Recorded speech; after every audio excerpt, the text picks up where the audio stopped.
养生侃侃而谈，健康如约而至。我是你们的好朋友木子。打呼噜是会严重影响健康的一种行为，那我们如何能避免打呼噜呢？木子来告诉你。第一个是要减肥，因为一般肥胖的人打呼噜的几率都会比瘦人高出3倍左右，所以趁早减肥就可以避免打呼噜的现象。第二个是要戒烟酒。首先呢，酒精会对我们的肌肉产生麻醉作用，从而就易导致打呼噜的现象发生。而香烟中的有毒物质在吸入身体后，会导致呼吸道肿胀，影响呼吸，从而也会使人在睡觉时打呼噜。第三个是最好睡硬板床。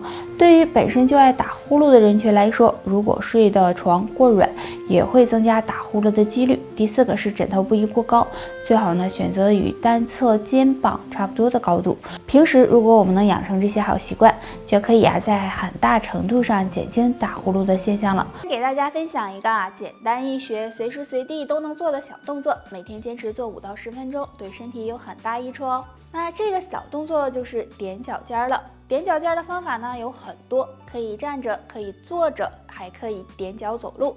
那坐着或者是站着踮脚时，就是双腿并拢，然后抬起脚后跟，再放松落下。踮脚走路呢，这个大家都应该会了。那这样踮脚尖可以帮助锻炼肌肉，打通经络。男人每天坚持练习，可以帮助养肾护肾，让肾气更充足。女人每天坚持练习呢，可以促进腿部血液循环，帮助瘦腿。除此之外呢，这个动作对心脏和血管的健康也有帮助哦，就看大家能不能坚持做喽。大家好，我是你们的好朋友木子，欢迎收看本期内容。相信很多人都喜欢喝牛奶，牛奶营养丰富，对身体有很多好处。但是有的人喜欢早上喝，而有的人喜欢晚上喝。那什么时候喝最好呢？牛奶中含有丰富的蛋白质、维生素以及氨基酸，经常喝对身体有很大好处。那早上喝牛奶可以提供能量和蛋白质，对一天的工作和学习有帮助。而晚上喝牛奶可以帮助安神助眠，还有利于身体肌肉的放松，同时还能够促进钙质吸收，增强身体的免疫力。所以不管早上还是晚上喝牛奶，对身体都是有好处的。那相对来说，晚上会更好一些。虽然喝牛奶有好处，但是建议2种人最好不要喝，很可能会伤身。第一种，对牛奶过敏的人。很多人不知道自己对牛奶过不过敏，如果喝完牛奶后身体出现瘙痒、红肿的情况，就最好不要喝了，不然对身体健康不利。第二种，经常接触铅的人。经常接触铅的人喝牛奶很容易促进铅在人体的吸收，时间长了很容易导致铅中毒，所以大家一定要注意。便秘的问题是现在很多人都存在的，比如你压力过大呀，睡眠不好呀，喝水太少了，或者呢经常久坐不动，这些都可能会引起便秘。那出现便秘该怎么办呢？今天木子教大家一招，相信大家每天都走路吧？那走路的时候，左脚向前迈出的同时向左侧扭胯，这时上半身呢要保持放松，然后向前迈右脚的时候要向右扭胯，这样走路可以促进肠胃蠕动，有助消化和吸收。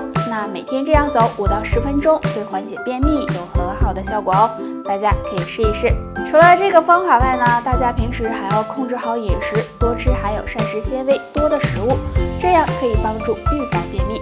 大家好，我是你们的好朋友木子，欢迎收看本期内容。我们身上的血管对身体健康起着很重要的作用，如果一个地方血管出现堵塞，那么就会影响血液循环，对健康不利。所以日常要警惕血管堵塞的现象出现。如果走路时出现2个症状，就可能是血管堵塞了。症状1，左右脚走路频率不一样。如果我们的左右腿其中有1条腿血管出现堵塞，那么2条腿走路的频率步幅就会出现不一致的情况。如果大家出现这种情况，就要小心血管堵塞的问题，需要抓紧调理。症状2，腿脚出现麻木。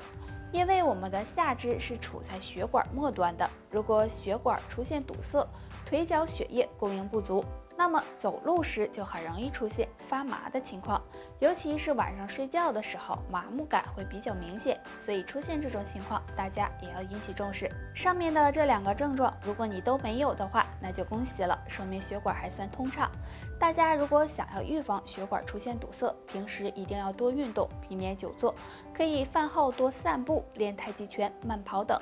还有饮食也要注意营养均衡，多吃清淡食物，这样有助于血管的健康。有这么一句话呀，我忘了，那这是不是你嘴里总说的呢？现在很多人做事情啊，总是丢三落四，记性呢也越来越不好，这可能是你大脑衰老喽。那今天教大家一个方法，可以帮助提高记忆力。今天教大家的方法就是敲打百会穴。百会穴呢，在我们的头顶正中间，找的时候可以从2个耳尖往上划线，然后和前正中线的交点就是了。找到之后，手握成拳，用拳头敲打这里，每次敲打5分钟。经常敲打这里可以调节大脑功能，延缓大脑衰老，对增强记忆力有帮助，还能够帮助改善脑供血问题哦。大家可以试一试。高血糖是3高之一，也是很多人的烦恼。高血糖对身体也有很多的危害，大家平时除了吃降糖药外，还可以用按摩的方法。在我们身上就有一个降糖点，这个降糖点就是阴市穴。阴市穴属足阳明胃经，在我们大腿前面，并抵上3寸，股直肌肌腱外侧缘。按摩阴市穴可以用拇指点按，感觉这里有酸痛感为宜，力度可以逐渐的加重，按压3秒后松开再按，这样反复按压5分钟左右。除了用按压的方法外，还可以将手握成空拳，然后敲打阴市穴，也是敲打5分钟。